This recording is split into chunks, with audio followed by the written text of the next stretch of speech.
dans une nouvelle vidéo. Ah là, ça fait bizarre de revenir avec un appareil photo face à soi, alors que là, ça fait un mois que je suis en mode YOLO et que je fais ça avec mon téléphone portable. En tout cas, je suis trop contente de vous retrouver pour ce FAQ de l'année, pour un peu finaliser l'année 2021 et préparer un petit peu, ou du moins essayer de pas trop spoiler 2022, sachant que vous allez voir, je vous dis rien du tout. Je voulais juste vous remercier à toutes celles et ceux qui ont pris le temps de vraiment regarder les Vlogmas, qui peut-être en ont loupé, peut-être ont cliqué juste sur les épisodes qui les intéressaient. Je voulais tous vous remercier. C'était un challenge. Je sais pas encore, là c'était une idée, une année. Je vois pas pourquoi je referais ça chaque année. Je sais que ça m'a plu et que c'était beaucoup de travail aussi et que j'avais la possibilité de le faire avec mon travail. Mais c'est possible que ce soit pas le cas pour les années prochaines. Donc ne vous dites pas que c'est un truc que je vais recommencer. Là j'ai essayé, c'est fait. J'ai eu des retours cool, j'ai eu des retours un tout petit peu moins cool. Donc en tout cas de mon côté, moi je suis fière de moi. C'est fait, c'est fini. Et après ça, après cette vidéo là, on va entamer une petite pause parce que là il me faut du repos. J'en ai marre de monter des vidéos tous les jours. Donc je vais juste vous préparer en fait l'année d'après. Mais ça, ce sera un autre moment. Donc j'ai pris mon ordinateur pour les questions. Alors ce que je vais faire, c'est qu'on va le faire complètement à l'arrache, c'est-à-dire que je n'ai pas classé. D'ailleurs, pour toutes celles et ceux qui ont des questions sur mon travail, banana, quel type de photos je fais aussi dans la vie, franchement, je pense que je vais pas y refaire un tour dans ce FAQ. J'ai fait un FAQ l'année dernière ou cet été, je me rappelle plus. Je vous le mets dans le petit i juste là. Je vous invite à aller voir en premier si vous me découvrez à peine ou si vous voulez en apprendre sur moi plus généralement en fait. Est-ce que tu vas bien déjà? Oui, ça va. Je vous avoue que j'ai plein de gens qui m'ont demandé aussi si ça allait, si j'étais pas trop fatiguée avec les vlogmas. En vrai, je suis pas fatiguée. J'en ai un peu ras la casquette quoi. J'en ai marre. C'était un bon challenge, c'était un bon truc à faire pour se lancer, un défi en tout cas. Mais là, c'est bon, c'est fait. Les sujets étaient vachement intéressants. Et ce qui m'a frustrée un petit peu, c'est que j'avais pas forcément vraiment le temps de tous les développer comme il fallait. Pour autant, j'avais pas aussi envie de vous faire une vidéo trop lourde et trop longue à chaque fois. Parce que même moi, les vidéos longues, ça dépend le format, mais j'aime et parfois j'aime pas trop. Et pour autant, t'as souvent un peu l'impression de finir sur ta faim. Mais là, avec des vlogmas, c'est un peu compliqué parce que de toute façon, j'ai pas forcément le temps de filmer longtemps. Et puis j'ai pas le temps et de monter longtemps parce que le temps m'est compté pour chaque jour en fait. Je vais laisser mon ordi et surtout mon logiciel de montage là pendant mes vacances parce que c'est fini, je veux plus les voir. On va faire un petit break, même si à côté de ça je vais réfléchir à plein de choses, mais je ne pense pas filmer pendant mes vacances. Je filmerai quand je reviendrai sur Lyon et voilà. Comment as-tu vécu cette année avec tes plantes? Mon année, elle a très bien commencé, c'est-à-dire que j'avais fait plein de semis pour le potager, un peu trop tôt même, mais comme je les ai gardés à l'intérieur, ça s'est très bien passé. Et après,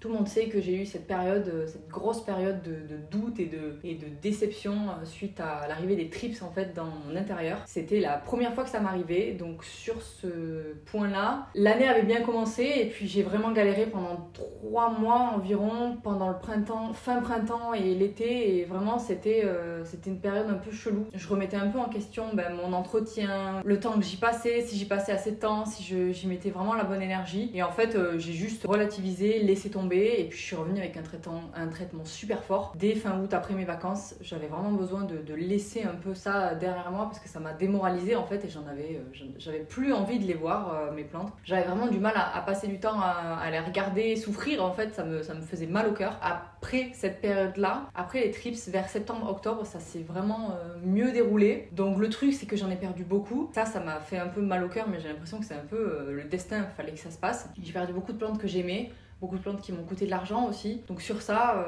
un bilan un peu mitigé, c'est-à-dire que j'ai fait comme ça.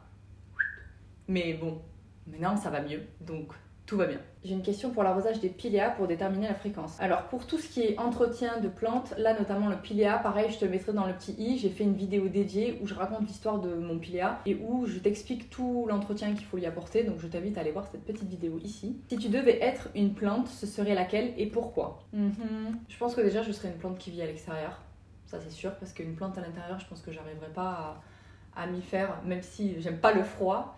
J'aurais tendance peut-être à dire un alocasia et peut-être même le macrorhiza parce que c'est une des plantes qui a vécu très longtemps dans le jardin de mes grands-parents, qui a vécu aussi à l'intérieur, donc elle peut un peu vivre les deux situations, et c'est une plante qui, même si elle peut souffrir et dépérir même en hiver par exemple suivant la température, si le bulbe est sain, c'est-à-dire que si la base est saine, tout peut repartir. Et j'ai un peu l'impression que je suis comme ça en tout cas depuis un moment.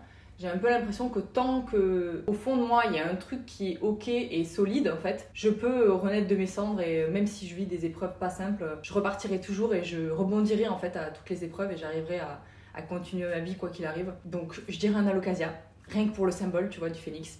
Je trouve que c'est assez bien. Quelles sont tes séries préférées? J'ai pas de série, si j'en ai une qui m'a vraiment marquée, c'est Sense8. Alors elle est plus diffusée, d'ailleurs elle a été arrêtée, la diffusion a été terminée en fait, je sais plus suite à quoi, hein, mais je l'ai découvert avec mes meilleurs potes à Toulouse et vraiment c'est une série qui est vraiment dans l'ouverture d'esprit, on parle beaucoup de tous les styles de vie, de toutes les cultures. Et elle se mélange en même temps, je vais pas vous spoiler, je vous explique pas la base du scénario et de l'organisation de Sense8. Mais en tout cas, si vous aimez les trucs un peu mindfuck, où vous avez plein d'histoires différentes qui se rassemblent, qui se regroupent et qui finalement on se rend compte que tous nos destins sont liés, ben, je vous invite à aller la voir. C'est une des séries qui m'a le plus marqué et qui, même au niveau filmographie, il y a des images qui sont vraiment très très belles, des moments qui sont très forts. Et je l'ai vraiment adoré. Alors il y a des gens qui m'ont demandé si j'avais des résolutions ou si j'allais en faire pour la nouvelle année. Non, pas du tout. En fait, je suis pas du genre à faire des vision boards, à me dire waouh, cette année il faut absolument que je sois comme ça. J'ai déjà commencé des projets perso avant la fin de l'année. Je me dis pas dès qu'il y a un jour qui change entre 2021 et 2022, tout va changer et tout va être différent. Vu que je suis dans la même ville, je vais rester dans la même ville, il y a rien qui va changer de ouf. En fait, pour moi, la nouvelle année, c'est juste la continuation de la saison de l'hiver, début du printemps et juste un renouveau de tous les cycles de plantes qu'on kiffe quoi. Et comme cette année, j'ai rien de ouf qui va changer, j'ai pas de projet dingue, en tout cas je me suis pas projetée, je suis vraiment dans le moment présent. C'est un peu le truc que j'avais tendance à pas arriver à faire, donc c'est vraiment un truc dont je suis fière. C'est que je vis plutôt au jour le jour et dès qu'il y a des projets qui se présentent à moi et que je dois un peu projeter, je le fais. Mais là, j'ai rien de projeté et en même temps, c'est un peu compliqué parce qu'on sait pas trop, encore une fois, où on en est avec le Covid, si on va pouvoir voyager ou pas. J'aurais bien aimé voyager, mais je sais pas trop où on en est, si on va pouvoir le faire. J'ai pas des voyages de ouf à faire, mais j'avais des idées et là, je suis un peu en stand-by, c'est-à-dire que j'ai pas forcément de gros projets qui arrivent. Pour ceux qui me demandaient si j'avais des gros projets, notamment quelqu'un me demandait si j'avais un tournage du type de la Serre de Lyon à faire. Bah écoutez, motivez Arnaud en commentaire. J'aimerais beaucoup, mais c'est quelque chose qui met du temps à se mettre en place. Il me semble que pour le premier, j'avais dû mettre 8 mois à réussir à avoir des réponses et un projet concret. Donc franchement, ça me botte bien. Comme ce serait en dehors de la ville, ce serait cool si on arrivait à avoir un sponsor, du moins pour pouvoir nous payer peut-être les billets et l'hébergement sur place. Donc si jamais vous avez des entreprises, parce que là au niveau personnel on peut pas forcément se permettre d'avoir des formats comme ça, surtout que Arnaud c'est un pote à moi et puis je trouve qu'il mérite d'être payé pour ce qu'il réalise quoi et voilà, donc vraiment moi j'aimerais beaucoup faire ça. J'ai pas l'ambition de le faire en 2022 mais j'ai l'ambition de le faire pour plus tard. Je sais pas si ce sera l'année prochaine mais on verra, mais oui ça me botte beaucoup. Dès que je pars de chez moi je coupe le chauffage. J'ai l'impression que certaines plantes n'apprécient pas trop. Est-ce que tu as des conseils? En fait les plantes elles aiment pas le froid, donc si tu coupes le chauffage et que la température elle passe en dessous vers les 15 degrés, c'est normal. Les plantes elles se mettent en pause pour réussir à survivre en fait au manque de chaleur et il y en a qui peuvent dépérir et mourir. Donc malheureusement j'ai pas de conseils de ouf à te partager à part laisse le chauffage allumé à un minimum de 18 quoi pour éviter de perdre un bout de tes plantes, ce serait dommage. Chacun fait comme il veut au niveau de la consommation d'énergie, ça aussi je comprends tout à fait. Donc à toi de voir ou rapproche-les de la fenêtre s'il fait chaud, si t'as un petit peu de soleil. C'est les seules solutions que j'aurais à te partager malheureusement. T'es-tu un jour dit stop, j'ai trop de plantes? Non pas vraiment, et oui en même temps. Pendant le premier confinement de 2020, mon dieu j'ai l'impression que c'est il y a 20 ans, je me suis vraiment dit là j'en ai que j'ai plus envie de voir. J'en ai marre de les voir, mais je me suis jamais dit j'en ai trop parce que j'ai toujours de la place sur une étagère. J'ai pas non plus chaque mètre carré de mes meubles en fait utilisé par des plantes, donc je me suis jamais dit ça. Et tant que de toute façon j'ai envie de prendre le temps de m'en occuper, je me dirais que j'en ai jamais trop. Et en plus, comme j'en ai perdu beaucoup avec les trips, je trouve que là ma collection elle est vraiment réduite et que j'en prends soin. Donc tant que tu sais que tu as le temps d'en prendre soin, je trouve que tu ne peux pas te dire que t'as trop de plantes en fait. Que retiens-tu de ton année 2021? Qu'elle était pleine de projets. Encore une fois. En fait, j'ai pas eu de gros événements, j'ai pu lancer des projets qui me tenaient à cœur, j'ai continué de développer ma chaîne, j'ai continué de développer le côté professionnel cet encart-là, en fait, des plantes, que les entreprises me font de plus en plus confiance. Donc sur ça, je suis assez contente. Et voilà, je peux être que fière de mon travail, je pense. J'ai fait des erreurs, bien sûr, comme tout le monde, on en fait tous. Mais pour autant, elles m'ont pas perturbée autant de me dire il faut que j'arrête ou il faut que je ralentisse. J'ai toujours continué. J'ai réussi à bien organiser mon temps. Le seul truc peut-être, c'est que comme je suis vachement investie dans ce projet, j'ai pris moins de temps pour me reposer et moins de temps pour moi. Ma vie perso peut-être, ma vie avec mes potes. Non, je pense pas. Je pense que j'ai réussi à tout allier, même si des fois je faisais vraiment le choix de travailler au lieu de me reposer. Mais ça c'est autre chose. C'est que plus tu arrives à prévoir ton travail, plus tu arrives à te reposer, je pense. Mais comme mon travail il fait aussi partie de ma vie personnelle, tout est lié et tu as du mal un peu à faire une pause de tout en fait, parce que les réseaux sociaux c'est ma vie aussi. Donc voilà, peut-être. Comment appréhendes-tu 2022 ? Écoute, j'appréhende pas vraiment. On va dire que je vais me laisser couler, je vais arrêter d'essayer de prévoir des trucs, de visualiser, même si c'est clairement dans mon tempérament de me dire il faut que je sache où je vais. Je ne sais pas où je vais. J'avais envie de faire des gros projets en général, même dans ma vie perso, et puis je me dis que finalement, est-ce que c'est vraiment le moment de faire ça ? Est-ce que j'en ai vraiment envie ? Est-ce que j'en ai vraiment la motivation ? Et en fait, je me dis, laisse-toi couler et puis tu verras. Rencontre les gens que tu dois rencontrer. Fais les projets pro dont tu as envie de faire. Si tu as envie de te faire des nouveaux projets vidéo, fais-les. Si tu veux travailler avec des boîtes, fais-le. Voilà, j'ai pas de frein. On va dire que je l'attends, parce que je pense que ça va très bien se passer. Et puis le printemps et l'été, c'est toujours une très bonne saison pour les plantes en général, les projets aussi, et la vie aussi. Donc je pense que ma vie à Lyon va continuer de tourner et que j'imagine que ça va très bien se passer, et puis j'espère. Où peut-on voir tes réalisations comme photographe professionnel ? Alors ça, vous pouvez le voir sur Instagram, dans ma bio, j'ai un petit encart où j'ai 2 comptes. J'ai mon compte professionnel où j'ai mon nom, mon prénom et photographe derrière. Et aussi, j'ai un compte où je mets toutes mes photos argentiques, parce que j'aime beaucoup travailler en argentique quand je fais de la photo pour moi. Donc si vous voulez voir mon travail professionnel, c'est sur ce compte-là, et sinon c'est sur Never Tell Anyone pour les pellicules. Un conseil pour l'entretien des alocasias en hiver, est-ce normal qu'elles fassent pas de feuilles ? Oui, les alocasias dorment en général en hiver. La température fait que la plante ralentit sa croissance. Toutes les plantes ralentissent leur croissance et vont ralentir leur façon de vivre en fait. Donc c'est comme les humains, on panique pas, on n'arrose pas trop et on laisse faire la nature. De quoi rêves-tu pour 2022 ? J'ai pas vraiment de rêve pour 2022. J'ai pas d'attente non plus. J'ai vraiment envie de laisser couler la vie. J'aimerais bien voyager. J'avais vraiment envie de faire 1 ou 2 voyages avec ma sœur, mais nos emplois du temps les perturbent un peu, le Covid aussi. Donc on va voir, mais j'aimerais beaucoup voyager, faire une bonne sortir de la France en fait. Ou même me déplacer dans la France, mais là ça fait un petit moment que j'ai pas vraiment voyagé pour moi. Pas que ça manque un peu, parce que j'ai plein de choses à côté qui me prennent du temps, donc, mais j'aimerais prendre le temps de faire ça cette année. Quelque chose qui t'a rempli de joie en 2021 ? Très simple. Le mariage de ma meilleure pote Mélie. C'était un moment de dingue, c'était un moment particulier. Si jamais vous n'avez pas vu le vlogmas sur son histoire de sa Monstera variegata et sa demande en mariage, je vous spoil pas, je vous le mets dans le petit i juste là. Franchement, allez, c'est dans l'univers de tout ce qui a pu suivre en fait de cette demande-là, c'est de la surprise. C'était beaucoup d'émotions, on était en tout petit comité, c'était très fort, c'était trop bien, et je me suis vraiment dit pendant ce week-end-là, je suis qu'avec des gens que j'aime, et si toute ma vie pouvait être comme ça, ce qui clairement n'est pas possible, c'est un grand oui, je signe direct. C'était vraiment très intense, que de l'amour, que de la bienveillance, que du love quoi, que du love pour des humains trop cool, des enfants trop cool, des gens que j'aime, voilà.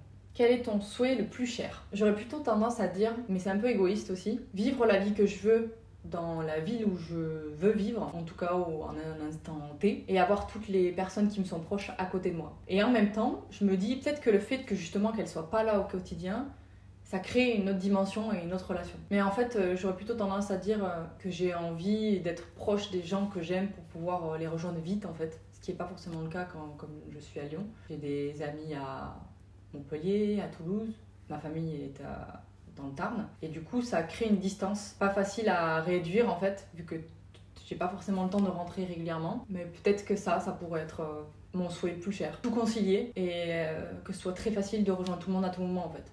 Au cas où. Quelle est la plante dont tu rêves ? Là bizarrement, j'aurais plutôt envie de dire, j'ai 2 plantes que j'ai perdues pendant l'attaque de Trips. c'est vraiment des plantes qui me manquent. C'est-à-dire que personnellement, j'avais mis du temps à les acquérir et même de l'argent dedans. Et j'étais vraiment contente de les avoir. Et du coup, c'est peut-être ça qui me manque le plus, c'est que je les avais et je les ai perdus malgré moi. C'est la Monstera taille Constellation. Vraiment, je l'aimais d'amour, celle-là. Et d'ailleurs, RIP à elle, j'ai vraiment tout essayé pour la garder.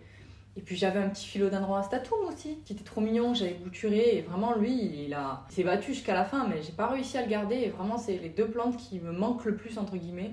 Donc si je pouvais les retrouver en 2021, je serais... En 2021, putain, j'arrive pas. Hein. En 2022, je serais super contente. Pourrais-tu vivre dans une serre avec plein de plantes, avec le nécessaire pour vivre? Oui, je pense. Après, l'atmosphère d'une serre, c'est quand même très très humide. Et l'humain n'est pas forcément fait pour vivre dans une atmosphère aussi humide.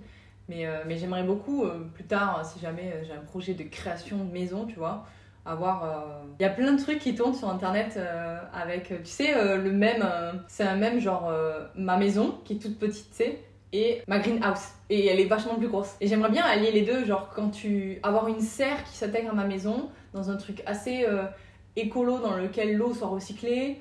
Un truc, tu vois, j'ai déjà vu ça dans des projets architecturaux que tu peux voir sur des chaînes d'architectes, à la télé. Mon Dieu, j'ai l'impression d'être une boomer et de parler de la télé comme si c'était un truc des années 80. Je regarde plus la télé, c'est pour ça que je vous parle comme ça, mais il y avait des émissions où il y a plein d'architectes qui ont réussi à tout allier.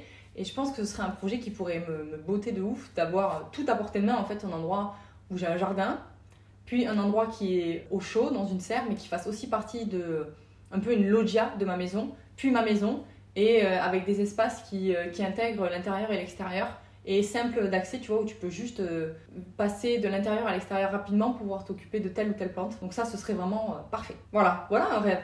Ça, c'est un rêve. As-tu une idée des plantes que tu voudrais acheter en 2022 pour compléter ta collection? Pas encore. Pas encore. J'ai pas eu de plantes qui m'ont donné envie, là, qui m'ont tapé dans l'œil, à part celle que je vous ai parlé dans le Vlogmas Curiosité. D'ailleurs, j'ai déjà oublié son nom, c'est un Sedum quelque chose. Là, celle-ci, je la trouve vraiment canon, donc si je la trouve vraiment... Et j'avais aussi une succulente que j'ai pas trouvée et qui était dans ma wishlist de cette année, et que si jamais je la trouve, je l'achèterai aussi. Et là aussi, voilà, c'est des trucs qui sont dans ma wishlist, mais je me rappelle même pas les noms. Je vous mettrai les photos. Où te renseignes-tu pour apprendre à t'occuper d'une plante que tu viens d'acheter? Alors très souvent, Internet. Mais il faut faire attention avec Internet parce qu'il y a toujours des réponses qui sont très... comment on explique? Enfin, pour le référencement, c'est-à-dire que beaucoup de mots-clés qui se retrouvent et en fait t'as pas vraiment de réponse à ta question. Et après il y a vraiment des sites qui sont là pour te renseigner. Internet c'est cool, mais il faut savoir fouiller en fait. C'est pas comme un livre où il y a écrit exactement entre guillemets ce dont tu as besoin. Donc les bouquins en général, j'aime beaucoup me renseigner, mais j'utilise plutôt des vieux bouquins. Parce que c'est pareil, les nouveaux bouquins, il y a beaucoup moins d'informations que tu aimerais en trouver, ou alors pas assez précises en fait. Et Internet, tu peux retrouver ça. C'est d'ailleurs ce que j'essaye de faire dans mon blog pour simplifier un petit peu, vulgariser les informations que je peux retrouver sur Internet avec des fiches plantes que moi j'ai et dont je peux vous partager les soins. D'ailleurs, je vous mettrai mon blog en description. Et après, voilà, il faut apprendre à utiliser ces informations et à les assimiler et à les retransmettre de ta façon à toi. C'est-à-dire que ton expérience va faire que tu vas savoir si là, avec les informations que tu as récupérées, ça va fonctionner ou pas. Pas non plus suivre bêtement une info alors que ça va pas du tout correspondre à ton environnement en fait. Des conseils pour l'entretien du Gloriosum et du Frydek. Bah écoute, le Gloriosum, il est là, hein. Il est dans un pot en plastique, terreau classique, j'arrose quand c'est sec, il a un petit humidificateur à côté, il est à 2 mètres de la fenêtre, pas de soleil direct. Ça se passe très bien. Et le Frydek, bah, comme tu vois, il est à 1 mètre à peu près 50 de la fenêtre. Attention parce que les araignées rouges l'aiment bien, les trips aussi. Il a une petite coupelle avec des billes d'argile dessous et il pousse. J'ai pas de trucs de dingue à partager sur eux. Juste qu'il faut faire attention aux nuisibles parce qu'ils l'adorent. Combien de temps passes-tu à t'occuper de tes plantes par jour, semaine? Je sais pas. J'en ai aucune idée.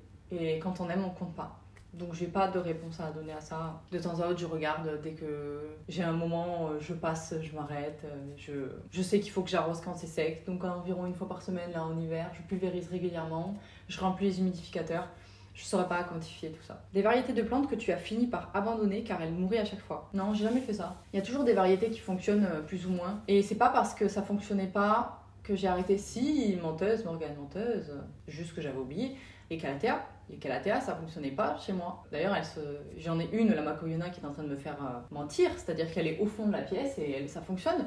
Ça fonctionne, c'est juste que je l'avais pas mis dans les pots qui fonctionnaient chez moi, c'est-à-dire qu'il fait très chaud. Il faut absolument un pot en plastique chez moi pour qu'elle puisse garder un peu plus d'eau dans son substrat. Elle est vraiment au fond de pièce et là, elle est en train de me faire mentir et elle vit bien. Bon, elle est petite, hein, mais elle vit bien. C'est banane ou banana. En fait, c'est banana. Mais on a pu lui donner ce titre de la banane. Du coup, banane, c'est marrant. Un peu comme un humain que tu pourrais appeler par un diminutif ou un surnom, bah, banana, c'est banane. C'est un petit surnom. Quelles sont les plantes qui t'ont déçu et celles qui chopent toutes les bestioles car elles sont trop sensibles? Bah, la plante qui m'a déçue, mais ça c'est une déception depuis un petit moment, c'est le Philodendron verrucosum que j'ai pas du tout réussi à faire pousser chez moi. Il est mort à petit feu et après il a chopé les tripes, donc c'était une catastrophe. Les alocasias, c'est assez récurrent au niveau des nuisibles parce que c'est vraiment des plantes qui ont besoin d'une très forte humidité. Donc les alocasias, ça craint en général. Les philodendrons, je me suis rendu compte que c'était aussi des plantes qui étaient assez sensibles aux nuisibles. Et après par contre, les piléas, des trucs ultra costauds quoi. Ils n'ont pas eu de trips de toute mon attaque. Et ça, j'en suis ravie. Par contre, je me suis rendu compte que les pothos pouvaient en avoir et là j'étais un peu triste. Mais vraiment, philodendron et alocasia, donc mes plantes préférées, c'est clairement des plantes qui peuvent dépérir à cause d'araignées rouges et de trips. Quel substrat utilises-tu le plus souvent? Billes d'argile en fond, terreau universel ou terreau plan d'intérieur. Aussi simple que ça. Je sais juste que si jamais c'est des cactus ou des succulentes, ben en fait je fais juste avec du terreau cactus quoi. Je me prends très peu la tête avec les substrats. Vraiment. Quelle plante as-tu chez toi que tu n'aimes plus, dont tu veux te séparer? Et ça c'est fini, je n'ai plus de plantes dont je veux me séparer, je veux toutes les garder, je les aime toutes là. Avec tout ce qui s'est passé avec les trips, je n'ai plus de plantes qui me saoulent et je veux toutes les garder. Je les aime toutes. Là, à partir du moment où j'achète une plante, c'est vraiment pour la chouchouter au max, donc je n'ai plus de plantes que je veux supprimer de mon intérieur. Je les veux toutes. Comme j'ai une armée de piléas, je pourrais les donner à des copines, mais c'est tout. Et pour finir, merci pour les vlogmas, tellement réconfortant de te regarder tous les soirs avec un bon thé. Merci. Merci à vous de m'avoir suivi pendant tout ce mois de décembre. Et si je peux terminer cette année par un petit mot pour vous, c'est un grand merci pour toute cette année, pour tout votre soutien. Je sais plus si j'ai réussi à vraiment faire exactement une vidéo par semaine. Mais en tout cas, on va rester sur cet objectif-là. L'année prochaine, il y aura toujours une vidéo par semaine, que ce soit vlog, que ce soit vidéo sur un sujet en particulier. Je vais essayer de vous faire plus de vidéos bouturage aussi, ça ce serait cool pour les débutants qui arrivent un petit peu et qui ne savent pas trop où couper pour faire des boutures. Notamment, j'ai vraiment envie de prendre le temps de développer toutes les fiches plantes sur mon site Verbobo, mon blog, on peut l'appeler comme on veut. Je vous souhaite de passer de très bonnes fêtes. Profitez un maximum de votre famille, profitez de la fin de cette année. Et puis en tout cas, je vous dis à l'année prochaine pour peut-être de nouvelles résolutions, de nouveaux projets. Encore un grand merci. Merci à vous de m'avoir suivi toute cette année. On se donne rendez-vous en 2022. Salut!